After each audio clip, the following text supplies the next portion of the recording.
खुलुमबाय बे समाव बडलेण्ड इंखं टेलिभिजननि स्टुडिअ'आव आं मिथिका नार्जारि दिनै फुंबिलिनि गाहाय रादाबफ्राव दङ। नगावआव कंग्रेसखौ गोख्रों हेंथा होनो थियारि AIUDFआ। काजिरङा नेशनेल पार्कआव गान्दानि सह बोखांदों। परशुराम कुन्दुआव दुगैनो थांनानै नखरसेनिनो 3 सुबुं गोमादों। बड'फानि मुसुखायाव बिबार बावनानै क'क्राझाराव कंग्रेसनि मेल। डक्टर हिमन्त बिश्व शर्मा सोरखारनि 100थि केबिनेट मेल। NRLआ बांलादेशनो दानफायाव 1000 मेट्रिक टन पेट्रल आरो डिजेल दैथायहरगोन। डेक्की सनवालआ मोन 50 रावनि 50 मेथाइ रोजाबनानै इन्डिया आरो एसिया रेकर्ड खालामनो हादों। WWE चेम्पियन ब्रे वाटनआ 36 बोसोर बैसोआव रुंसारि जाबाय। गसाइगावआव मोसौ बेदर गोदाखामानानै फानग्रा सासे फालांगिरि हमनो हादों। दानिया फैदोनि आबुं रादाबाव।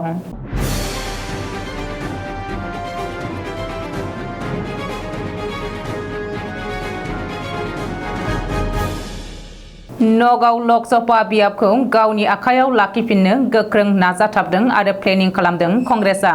नाथाय कंग्रेसनि नगाव दखल खालामनाय सिमांखौ फेलें खालामनो हागौ बदरुद्दिन आजमलनि AIUDFआ। रिपर्ट बायदिब्ला धुबुरी करिमगन्जजों लोगोसे नगाव लकसभा बियाबावबो AIUDFआ बिजाथि होगोन। बबेखानि AIUDFआ नगावआव बिजाथि होयोब्ला कंग्रेसनि सानखान्थियाव बेले-बेजे जानो हागौ। नगावखौ आखायाव लाखिफिननाय कंग्रेसनि सिमाङा गोरलै जानाय नङा। मख'नो गोनांदि कंग्रेसआ नगावआव गोख्रों थियारि खालामगासिनो थानाय समावनो धुबुरी करिमगन्ज आरो नगावआव बिजाथि होगोन होननानै AIUDFआ फोसावदों। बेनि अनगायैबो बबे बियाबाव बिजाथि होनाय जागोन बेनि बागै सावरायगासिनो होननानै AIUDFनि दैदेनगिरि MLA डक्टर रफिकुल इस्लामआ बुंदों। बबेखानि नगावआव AIUDFआ बिजाथि होमारनाय जायोब्ला बिसायख'थियाव देरहानो हायाब्लाबो सोरखौबा फेजेननायाव गेदेरथार बिफाव लागोना रोखा। बेखौ नायनानै कंग्रेसनि नगाव दखल खालामफिननाय सिमाङा जाफुंनायाव गोब्राब जेंना नुजानो हागौ होननानै माखासे थाखोआव सावरायसोदों। काजिरङा नेशनेल पार्कआव मासे गान्दानि गोथै सह बोखांनो हादों। सेवग्लिनाय थासारियाव काजिरङा नेशनेल पार्कआव मासे गान्दानि गोथै सह बोखांदों होननानै मिथिनो हादों। बेनि बागै हाग्रा बिफाना सुलुङाव फोरमायथिनाय बायदिब्ला काजिरङा नेशनेल पार्कनि कोहरा हाग्रा ओनसोलनि मिथुनमारि हाग्रा मावख'नि बेन्दोंआव थानाय खरसे बिलोआव सेवग्लिनाय थासारियाव मासे गान्दानि सह बोखांनो हादों। नाथाय सेवग्लिनाय बे गान्दाजों लोगोसे बेनि गंखौ बोखांनो हानाय जायाखै होननानै हाग्रा बिफाना फोरमायदों। बबेखानि बै गं थसेयारि गान्दाया मिथिंगायारि नेमखान्थि बायदियैनो थैदों आरो सह'आ सेवग्लिखांनायनि जुनै बेनि गङा बिलोनि दैयाव गलांनो हागौ होननानै सन्देह खालामनाय जादों। ओरैहाय गान्दानि गंखौ नागिरनानै हाग्रा बिफाना बिलोआव सार्च अपारेशन खालामदों होननानैबो सुलुङाव फोरमायदों।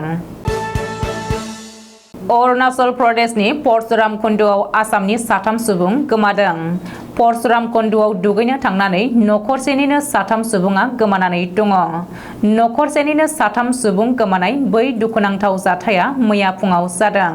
परशुराम कुन्दुआव दुगैनो थांनानै गोमानाय नखरसेनिनो 3 सुबुंखौ तिनसुकिया जिल्लानि काकपथारनि थागिरि मनज साहा आरो बिनि बिसि सुफा साहा आरो सुफा साहानि बिमा लीलाबती देवी होननानै सिनायथिनो हादों। रिपर्ट बायदिब्ला नखरसेनिनो बै 3 सुबुङा मैया फुङाव गोथार परशुराम कुन्दुआव दुगैनो थांदोंमोन।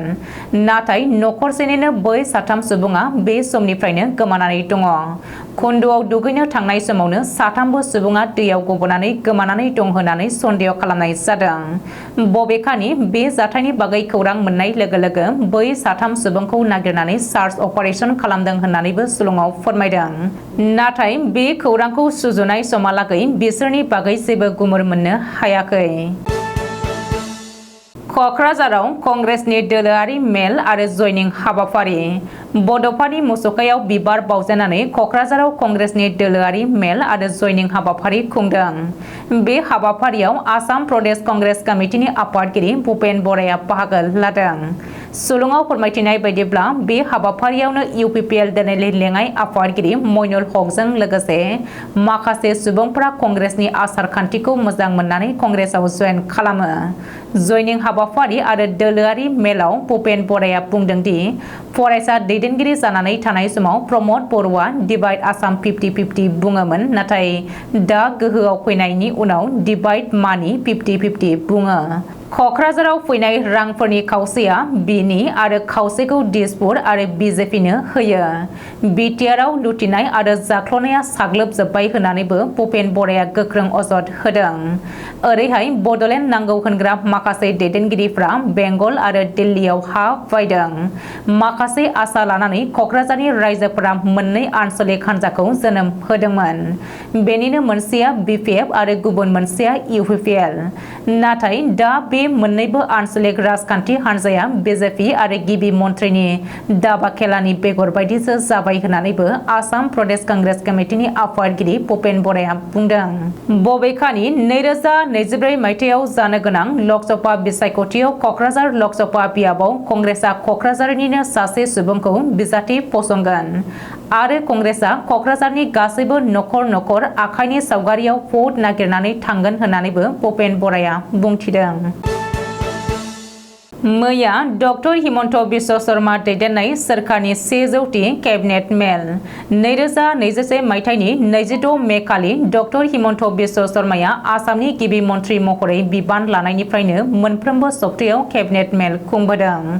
हिमन्त बिश्व शर्माया गिबि खेबनि थाखाय दिसपुरनि बाहेरायाव केबिनेट मेल खुंदों। बड'लेण्डनि राजथावनि क'क्राझारखौ लानानै धेमाजि, बङाइगाव, डिफु, जरहाट, हाफ्लं, अदालगुरि, तेजपुर आरो हादरनि राजथावनि गोदान दिल्लीयावबो हिमन्त सोरखारनि केबिनेट मेल खुंदों। केबिनेट मेल खुंनाय थावनिसिम थांनाय लामायाव मोनलांनाय जिल्लाफोराव खौरां लालांनो थाखायबो केबिनेट मन्थ्रिफोरखौ गिबि मन्थ्रिया बिथोन होदोंमोन।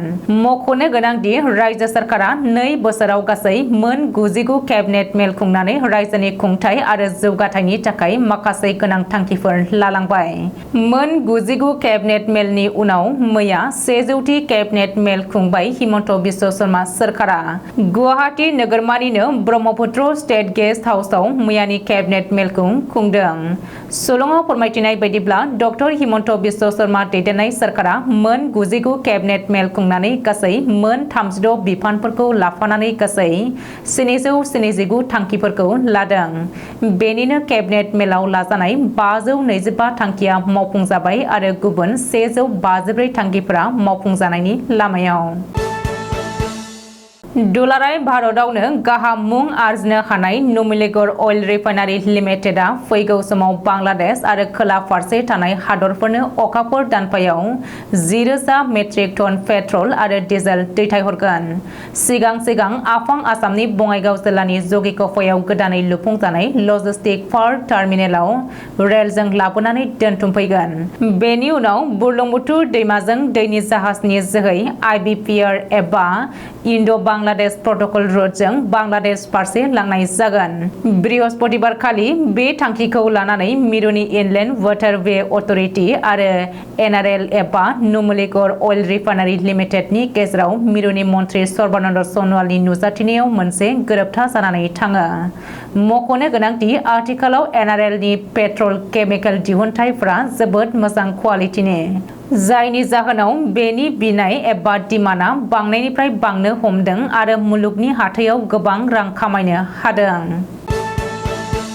खर'सा आसामनि तिनसुकिया जिल्लानि दाङरि ओनसोलनि थागिबि डेकी सन'वालआ आथिखालाव मोन 50 रावजों दों 50 मेथाइ रोजाबनानै इन्डिया बुक अफ रेकर्ड आरो एशिया बुक अफ रेकर्ड खालामनो हादों।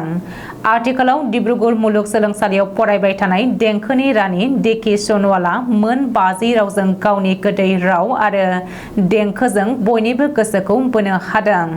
सासे आबादारिनि फिसाजो आरो उन्दै बैसोआवनो इन्डिया बुक अफ रेकर्ड आरो एशिया बुक अफ रेकर्ड खालामनो हानायखौ नुनानै जायगानि गोबाङानो गोजोननाय फोरमायनानै साबायखर बावदों देंखोगिरि डेकी सन'वालखौ। WWE चेम्पियन रेसलार एबा खमलायग्रा ब्रे वार्टआ 36 बोसोर बैसोआव रुंसारि जाबाय।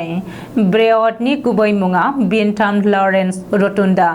1987 मायथाइनि 23 मेआव आमेरिकानि फ्लरिडा बक्सभेलियाव जोनोम मोननाय बेन्टाम लरेन्स रटुन्डाया 24 आगस्त 2023 बृहस्पतिबार खालि मोनाबिलियाव 36 बोसोर बैसोआव रुंसारि जादों। बे दुखुनांथाव खौरांखौ मोननानै WWE नि गाहाय सामलायगिरि ट्रिपल एचआ टुइटाराव टुइट खालामनानै WWE नखरनिफ्राय दुखु मोननाय फोरमायदों। मख'नो गोनांदि ब्रे वार्टआ 2023 आव रयेल राम्बलआव जोबथा खमलायनाय गेलेदोंमोन।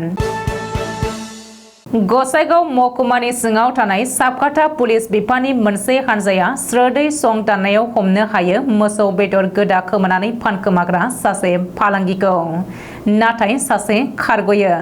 मिथिनो मोननाय बायदिब्ला मोसौ बेदरखौ गावनि न'आवनो गोदाफुबाय थानाय समावनो हमनो हायो होननानै मिथिहोदों पुलिस बिफाननिफ्राय। हमनो मोननाय मोसौ बेदर गोदानानै फानग्रा फालांगिरिखौ 2 नं पलासगुरि गामिनि थागिबि आसराबुल आलम होननानै सिनायथिनाय जादों आरो खारग'नो हानाय सासेखौ एखे गामिनिनो आजमल आली होननानै मिथिनो मोननाय जादों। दिनै फुंबिलिनि रादाबा एसेनोसै। गोजोन्थों।